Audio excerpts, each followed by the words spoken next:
ఒక్కసారి ఆలోచించండి. గతంలో ఒకసారి విజయసాయిరెడ్డి గారి ఫోన్ పోగొట్టుకున్నప్పుడు అప్పుడే మా పార్టీ జాతీయ ప్రధాన కార్యదర్శి నారా లోకేష్ గారు ఆ రోజునే మీడియాతో మాట్లాడుతూ, ఏముందా నీ ఫోన్లో ఏమన్నా బ్రెజిల్ దేశంతో ఉన్నటువంటి నీ ఆర్థిక వ్యవహారాలు ఏమన్నా దాగి ఉన్నాయని చెప్పి మా జాతీయ ప్రధాన కార్యదర్శి నారా లోకేష్ గారు ఆయన 2 సంవత్సరాల క్రితం ఆయన ఫోన్ పోగొట్టుకున్నప్పుడు అప్పుడే ఆయన ఈ మాట అంటం కూడా జరిగింది లోకేష్ గారు. అంటే దాన్ని బట్టి అంటే వీళ్ళు ఎంత గొప్పగా, ఇదిగోండి ఆ వీడియో కూడా ఒకసారి.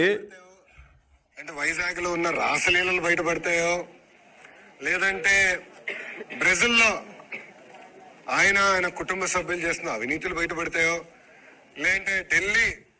విన్నారు కదండి లోకేష్ గారు ఎప్పుడోనే. అంటే మాకు అనుమానాలు ఉన్నాయి, వీళ్ళు అసలు బ్రెజిల్తో ఏంటి ఇంత ప్రేమ, ఈయన గారు బ్రెజిల్ గురించి ఎందుకు మాట్లాడుతూ ఉన్నాడు, బ్రెజిల్ దేశంలో ఉన్నటువంటి వాళ్ళతో ఏంటి వీళ్ళకి ఆర్థిక సంబంధాలని మాకు గతంలోనే అనుమానాలు ఉన్నాయి. ఆ అనుమానాలు ఆ రోజునే వ్యక్తపరిచారు మా పార్టీ జాతీయ ప్రధాన కార్యదర్శి నారా లోకేష్ గారు. అప్పుడేదో ఒక ఫోన్ పోయిందని చెప్పి డ్రామా ఆడాడు కదా ఏటు విజయసాయిరెడ్డి ఆ సందర్భంలో.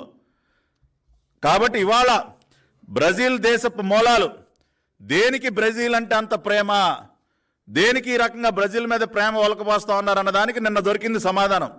అంటే ఎంత దుర్మార్గంగా ఒక్కసారి ఆలోచించండి. నిన్న మొన్నటి వరకేమో గంజాయి, శీలావతి గంజాయికి రాష్ట్రం ఫేమస్.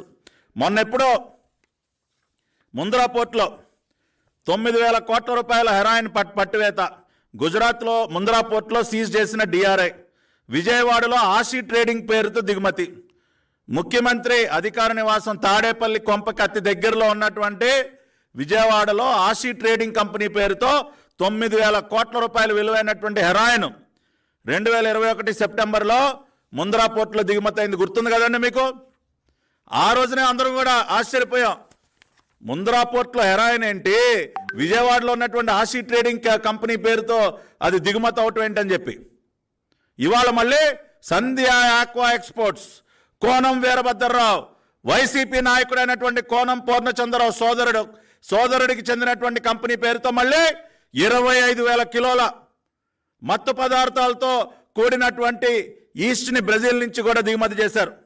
ఎన్నికల తరుణంలో రాష్ట్రానికి భారీగా డ్రగ్స్, అంటే సొమ్ము చేసుకుని రేపు ఎన్నికల్లో ఎలాగో గెలిచే సీన్ లేదు మీకు. ఈ రకంగా డ్రగ్స్ వ్యాపారం చేసి ఆ సొమ్ములతో రేపు ఎన్నికల్లో డబ్బులు వరద పారించాలనుకుంటా ఉన్నారా జగన్ రెడ్డి.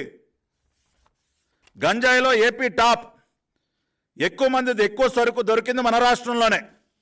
ఒక్క 2021లోనే 2 లక్షల కిలోల స్వాధీనం. ఇవే వార్తలు, ఇవే మనం గర్వంగా కాళ్ళు ఎగరేసుకుని చెప్పుకోవాల్సినటువంటి వార్తలు ఇవే సార్. అదేవిధంగా డిఆర్ఐ నివేదికను కూడా ఆ రోజున డ్రగ్స్ స్మగ్లింగ్లో ఏపీ నంబర్ 1, ఆంధ్రప్రదేశ్లోని అత్యధికంగా 18,267 కిలోల నార్కాటిక్ స్వాధీనం. డిఆర్ఐ నివేదికను విడుదల చేసిన కేంద్ర మంత్రి నిర్మలా సీతారామన్ డిసెంబర్ 6, 2022. డ్రగ్స్ స్మగ్లింగ్లో ఏపీ నంబర్ 1 అంట. ఇదా ఆంధ్రప్రదేశ్ని ఈ రకంగా నాశనం చేస్తావా? మన బిడ్డల జీవితాలతో ఆడుకుంటావా నువ్వు?